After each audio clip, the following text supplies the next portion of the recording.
Սերներ ողջունում եմ ձեզ մեր Տեր ու Փրկիչ Աստծո Հիսուս Քրիստոսի պատվական եւ սուրբ անունով։ Օրհնյալ լինի մեր Տիրոջ Հիսուսի սուրբ անունը։ Փառք նրան, սիրելիներ։ Գոհանում եմ Հիսուսից այս կրկին անգամ տված հնարավորության համար ձեզ այդ բաժնեկից լինելու Աստծո խոսքի ճշմարտությունից եւ հայտնությունից։ Օրհնյալ լինի Տիրոջ անունը։ Փառք լինի մեր Տիրոջը Հիսուս Քրիստոսին, ով արժան է ընդունելու ամբողջ փառքը, պատիվը, գոհությունը եւ երկրպագությունը։ Փառք քեզ, Տեր, գոհանում եմ քեզանից։ Այսօր ուզում եմ սիրելիներ ձեզ հետ խոսել մի կարևոր թեմայի շուրջ, որը կոչվում է լինել թե կոչվել, կամ կոչվել թե լինել։ Աստծո խոսքն եմ կարդում, խնդրում եմ, որ բոլորդ ուշադիր լինեք մեր Տեր Հիսուս Քրիստոսի խոսքերին։ Կուզենամ, որ բոլորդ էլ ունենաք ձեզ մոտ Աստվածաշունչ եւ անպայման բոլորն էլ կարդաք այն ինչ որ ձեզ այդ բաժնեկից եմ լինում։ Հովհաննես ավետարան 1-րդ համարում գրված է, 12-13 համարները կկարդամ։ Բայց որոնք որ նրան ընդունեցին, իշխանություն տվավ նրանց Աստծո որդիներ լինելու։ Նրանց, որ նրա անունին հավատում են, որոնք ոչ այրունից, ոչ մարմնի կամքից, ոչ մարդի կամքից, այլ Աստվածանից ծնվեցան։ Սուրբ Գիրքն ասում է ոչ թե ուղակի, որպեսզի զավակ կոչվենք, այլ նրանց իշխանություն տվեց, որ Աստծո որդիներ լինելու։ Որովհետև շատ իրավիճակների մեջ եւ շատ իրադարձությունների մեջ, շատ դրսևորումների մեջ մեր կյանքի մենք կոչվում ենք զավակ, բայց տենց էլ չենք լինում որպես զավակ։ Մեր վարքի մեջ, մեր դրսևորման մեջ, մեր իրապես խորապես փոխհարաբերության մեջ մեր Աստծո հետ մենք տենց էլ չենք լինում որպես զավակ։ Սուրբ Գիրքն ասում է, որ ոչ թե ուղղակի ուզում է, որ մենք կոչվենք զավակ, այլ լինենք զավակներ, լինենք որդիներ, լինենք դուստրեր Աստծո։ Սա ուրիշ դրսևորում է, սիրելիներ։ Եվ լինելու համար ավելի դիպուկ պատասխան ես չեմ տեսնում, ինչ որ գրված է Հովհաննեսի թղթերի 2-րդ գլխի 6 համարում։ Ասում է, ով ասում է նրա մեջ եմ ապրում կամ բնակվում, պետք է ինքն էլ այնպես ընթանա, ինչպես որ նա ընթացավ, ինչպես որ նա ընթացավ։ Ուշադրություն դարձրեք, սիրելիներ, զավակ լինելու իրական դրսևորումը, ինչպես է Սուրբ Գիրքը պատկերում, ինչպես է Սուրբ Գիրքը դրսևորում։ Եթե մենք զավակ ենք, ուրեմն ասում է, եթե դու զավակ ես կոչվում, ոչ թե միայն կոչվելու համար, այլ դու ուզում ես լինես զավակ, ասում է, ով ասում է նրա մեջ է ապրում, պետք է ինքն էլ այնպես ընթանա, ինչպես որ նա ընթացավ։ Օրհնյալ լինես, Տեր։ Փառք լինի քեզ, Տեր, մենք կանչված ենք ոչ թե միայն կոչվելու եկեղեցի, մենք կանչված ենք լինելու եկեղեցի։ Ոչ թե միայն կոչվելու կույս, այլ լինելու կույս։ Ոչ թե միայն կոչվելու ուղակի հայր, մայր, այլ լինելու։ Ոչ թե ուղակի միայն կոչվելու եղբայր կամ քույր, այլ լինելու։ Եվ Աստվածաշունչը չափազանց խորապես ցույց է տալի մեզ բոլորիս, որպեսզի մենք ավելի խորը տեսնենք այն իրական պատկերը, որ Աստվածաշունչը մեզ ուզում է ցույց տա եւ սովորեցնի։ Եվ ես ասում եմ, ամենախորը բաներից մեկը, որ մենք որպես քրիստոնյա, որպես հավատացյալ կարող ենք իրապես ընկալել ու հասկանալ, մեր հավատքի պատասխանատվությունը ծնունդ է առնում Գողգոթա խաչից։ Մեր հավատքի պատասխանատվությունը ծնվում է, երբ որ մենք կարդում ենք Հովհաննեսի ավետարանի 3:16-ը։ Աստված այնպես սիրեց աշխարհը, մարդուն, ինձ, քեզ, որ իր միածին որդուն տվեց, որ ամեն մի հավատացող նրան չկորչի եւ այլ ունենա հավիտենական կյանք։ Ուշադրություն դարձրեք, Աստված գործնականում դրսևորեց իր սերը, սիրեց եւ դրսևորեց իր սերը գործնականում տալով իր ամենաթանկը, իր միածին որդուն, մեզանից ամեն մեկի համար, որ մենք չկորչենք, այլ ամեն մի հավատացող ունենա կյանք հավիտենական։ Փառք քեզ, Տեր, մենք սրա մասին կարող ենք խոսել, իրապես սա խոսելու է եւ իրապես սա հասկանալու եւ ընկալելու ապրելու համար Աստծո սերը, որ դու տեսնում ես նրա սիրո մեծագույն դրսևորումը իմ ու քո նկատմամբ, մեղավորներիս, ընկածներիս նկատմամբ, թե ինչպիսի սեր հայրը դրսևոր է մեր նկատմամբ, տալով իր միածին որդուն, մեզանից ամեն մեկի համար քավություն մեր մեղքերի համար, փառք նրան, բայց ուշադրություն դարձրեք այսօր, սիրելիներ,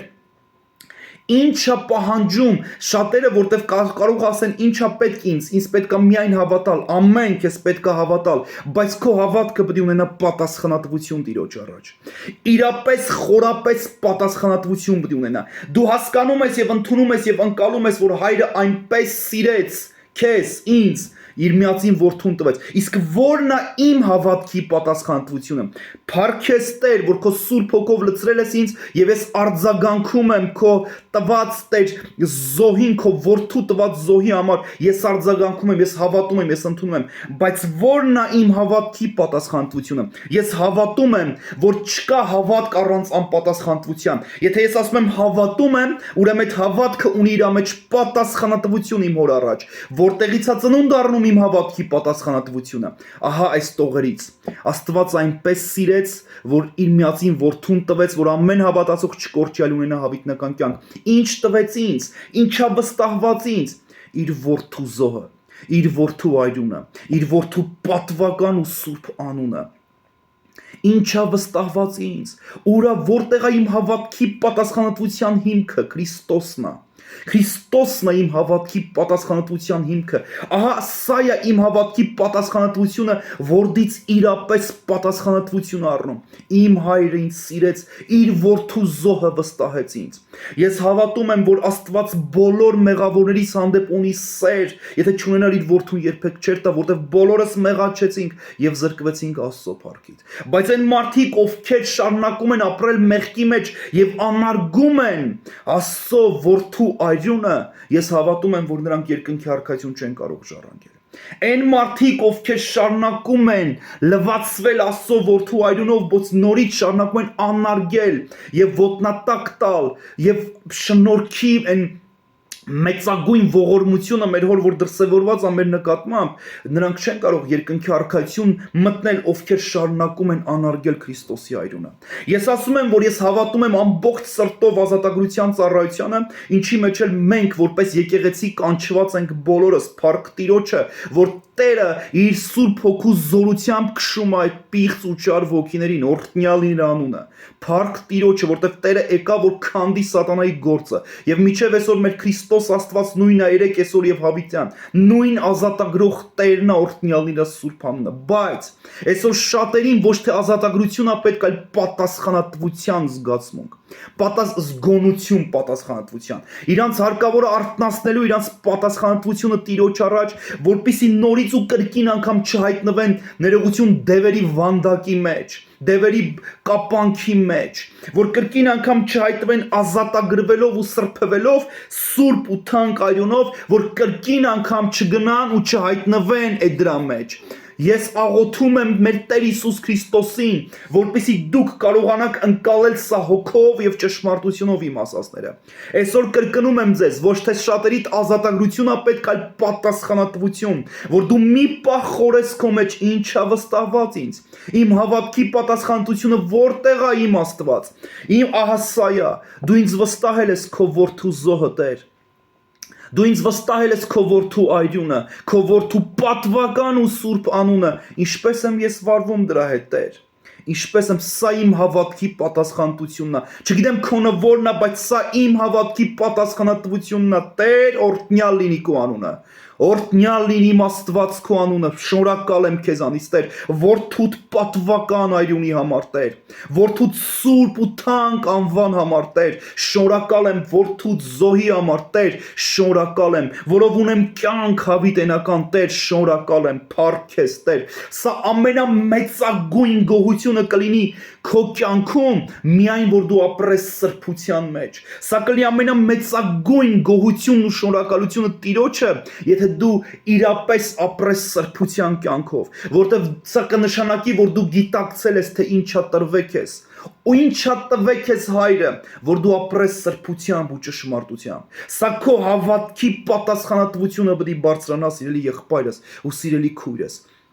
Մեր կյանքում շատ իրավիճակների մեջ, տեսեք ուշադիր, շատ ժամանակներում մենք կարանք կոչվենք ամուսիններ, բայց տենց էլ չլինենք ամուսիններ։ Ասում է ամուսիններ պատվիրում է Տիրոջ խոսքը եւ ասում է սիրեք ձեր կանանց, ինչպես Քրիստոս եկեղեցին։ Մենք շատ անգամ մտածում ենք Պրոստո կոչվում ենք ամուսին, բայց իրականում մենք չենք լինում որպես ամուսին։ Սուրբ Գիրքն ասում է ամուսնությունը ըստ ամենայն Աստծու բարձրյալ Աստծու հարգելի է եւ ամուսնական անկողինը սուրբ։ Եվ Աստված կդատի շնացողներին եւ պոռնիկներին։ Մեզանից ամեն մեկին հարկավոր է հասկանալու, ես ուղղակի ոչ թե կոչվում եմ ամուսին իմ կնոջ համար, այլ ես լինելը հարկավոր Աստծու առաջ ամուսին։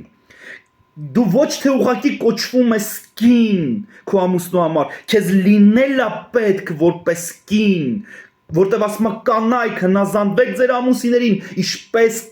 եկեղեցին Քրիստոսին։ Ես խնդրում եմ ձեզանից ամեն մեկիդ, որ մի պահ ծանրակշիռ ձևով հասկանաք, ընկալեք Աստծո խոսքը։ Իմ սիրելի աղբերս ու իմ սիրելի քույրս, ես խնդրում եմ, որ մի պահ կանգ առնես, ոչ թե դու կոչվի ուղակի հայր, կամ ոչ թե ուղակի կոչվի մայր, այլ մի պահ խորապես մտածի, ինչ նշանակում լինել հայր։ Լինել մայր, Տեր, խնդրում եմ սովորեցրու ինձ։ Եթե դուք հիշում եք ջրհորի մոտի կնոջը,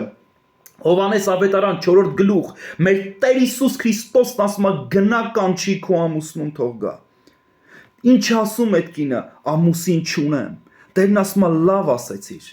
Այսինքն շիտակ պատասխանիր։ Անկեղծ էիր, շիտակ էիր, ամուսին չունեմ։ Ասում է լավ պատասխանեցիր, որտեղ են 5 ու 1 մնացել ես նրանք քո ամուսինները չեն, 6-ն ով կա, էլը քո ամուսինը չի։ Գիտես, հարցը դա չի, Քրիստոս չարդարացրեց նրա մեղքը, սիրելի աղբերս։ Հիսուսը չարդարացրեց նրա մեղքը, այլ ասեց դու իրապես շիտակ ու ճշմարիտ պատասխան։ Դու կոչվել ես, բայց դու չես էլ եղել որպես կին։ Դու չես էլ ունեցել ամուսին։ Միգուցե ձևական շատ ես կուզենամ, որ այսօր մենք ունենանք այդ շիտակությունն ու անկեղծությունը ասելու Տեր ների ինձ։ Տեր ների ինձ, ես կոչվել եմ ամուսին, բայց չեմ եղել ամուսին, Տեր։ Իմ վարքի մեջ, իմ դրսևորման մեջ ես չեմ եղել այդպիսին։ Տեր ների ինձ, ես կոչվել եմ կին, բայց չեմ եղել որպես այդպիսին, Տեր։ Ես կոչվել եմ հայր կամ մայր, բայց չեմ եղել այդպիսին, Տեր։ Ես չեմ դաստիարակել իմ երեխեքին քո խոսքով ու խրատով։ Ով սիրելի Տեր, ես ապաշխարում եմ։ Տեր, խնդրում եմ, ների ինձ, ես անհավատ եմ գտնվել քո խոսքի, քո ճշմարտության նկատմամբ, Տեր։ Ես ապաշխարում եմ, իմ Աստված, իրապես ես հավատում եմ, որ մեր հավատքի պատասխանատվությունը ծնունդ առնում Գողգոթայից։ Մեր կյանքը իրապես ծնունդ առնում Գողգոթայից, օրհնյալ լինես Տեր։ Փառքը լինի մեր Տիրոջը Հիսուս Քրիստոսին։ Սուրբ Գիրքն ասում է բոլորիս։ Իհարկե, եթե դուք կարդաք Հովանեսի, առաջի Հովանեսի 3-րդ գլուխը կտեսնեք, որ զավակ կոչվում ենք, բայց որ մի քիչ երկարեցնենք կտեսնենք, որ միայն կոչվելը չի, այլ լինելն էլ է հարկավոր։ Առաջի Հովանես 3-րդ գլխի 1-ից մինչև 5 խոսքերը, որ կարդաք, դուք կտեսնեք ոնց է մեզ տանում դեպի լինելուն զավակ։ Գաղատացիներից 5-րդ գլուխ 24 համարում ասում է, ովքեր Քրիստոսինն են, իրենց մարմինը կրքերով եւ ցանկություններով հանդերձ խաչ են հանում։ Նրանք, որ Քրիստոսինն են, մի գործողություն կա, որ պետք է կատարեն։ Նրանք, ովքեր Քրիստոսին են, նրանք, ովքեր Քրիստոսինն են, մի գործողություն կա, որ պետք է կատարեն։ Իրենց մարմինը խաչը հանեն կրքերով եւ ցանկություններով հանդերձ։ Գիտես ինչի համար, որտեվ Հռոմեացիներից թուղթ 6-րդ գլուխ 12 համարում ասում է, թող մեղքը չթակավորի ձեր մահկանացու մարմինների մեջ, որպիսի կատարեք կամ տրվեք նրա ցանկություններին։ Եվ նույն Հռոմեացիներից 6:14-ում ասում է, որտև մեղքը ձեզ վրա չպետք է իշխի, քանի որ օրենքի տակ չեք, այլ շնորհքի։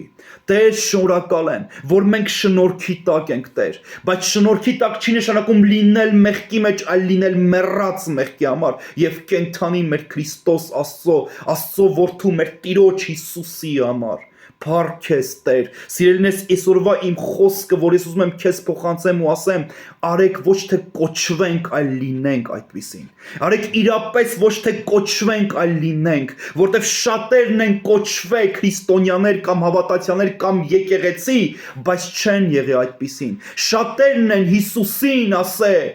Տեր, Տեր, բայց Տերն ասում է ես ձեզ չեմ ճանաչում, որտեվ իրանք կոչվել են, բայց չեն եղել։ Կույսերն էլ 10 էին, բայց 5-ը իմաստուն, 5-ը հիմար։ Նրանք լցվում էին յուղով, 5 իմաստունները, բայց 5-ը հիմարները ոչ, չէին անում այդպիսին, որտեվ իրանք հավատքը չուներ պատասխանատվություն, որ ոչ թե միայն կոչվել է պետք, այլ լինել է պետք ամեն օր։ ամեն օր օրհնյալ լինես Տեր, փառքը լինի քեզ Տեր Հիսուս։ Շատերը մոտեցան մեր Տիրոջը, եթե դուք հիշում եք ավետարանների մեջ մարդ կար, որ մոտեցավ Տիրոջն ասեց. ես կհետևեմ քեզ Տեր։ Տերն էլ ասեց. աղվեսները, թռչունները բույններ ունեն, բայց մարդի որդին գլուխը դնելու տեղ չունի։ Սա գիտես ինչ էր նշանակում։ Սա նշանակում էր, որ ես քեզ չեմ վստահում։ Դու անվստահելի ես։ Ես իմ գլուխը տեղ չունեմ, ես չեմ վստահի քեզ դա։ Շատերն են այսօր ուզում ասում հետևեն քեզ Տեր, բայց իրապես սա հիանալի է, որ դու այդ որոշումն ունես, բայց ուղղակի ուշադրություն դարձրա ամեն ինչի, որ Տերը վստահում է։ Շատերը կուզենան ասեն Հիսուս գալիս եմ քո հետևից, բայց շատերը վստահելի չեն։ Օրհնյալ լինես Տեր, օրհնյալ լինես Տեր։ Ես ուզում եմ քեզ նորից ու կրկին անգամ հիշեցնեմ, որ մեր հավատքի պատասխանատվությունը Գողգոթա խաչից ծնունդ է առնում։ Եվ այս խոսքերը 3:16 Աստված Հովհաննեսի ավետարան, Աստված այնպես սիրեց, որ իր միածին որդուն տվեց, որ ամեն մի հավատացող չկորչի, այլ ունենա հավիտենական կյանք, որ դու չկորչես, որ ես չկորչեմ, այլ հավատալով նրան ունենանք հավիտենական կյանք, բայց այդ հավատքը ունի պատասխանատվություն։ Խնդրում եմ, пробуди, как говорится на русском, пробуди քո պատասխանատվությունը, արթնացրու քո պատասխանատվությունը, որ ել չհատնվես բամբասանքի, կեղծիքի, պղծության հանգարց շարքերում ու վանդակների մեջ։ Ես քեզ խնդրում եմ, արթնացրու քո պատասխանատվությունը, օրհնյալ լինի Տիրոջ անունը։ Սիրելիներ, մնացեք խաղաղությամբ։ Մեր Տեր Հիսուս Քրիստոսի խաղաղությունը, որ վերամեն մի մտքից հավատում եմ, որ կպահի մեր սրտերն ու մտքերը Քրիստոսի մեջ։ Փառք լինի Տիրոջը։ Մնացեք խաղաղությամբ, սիրելիներ։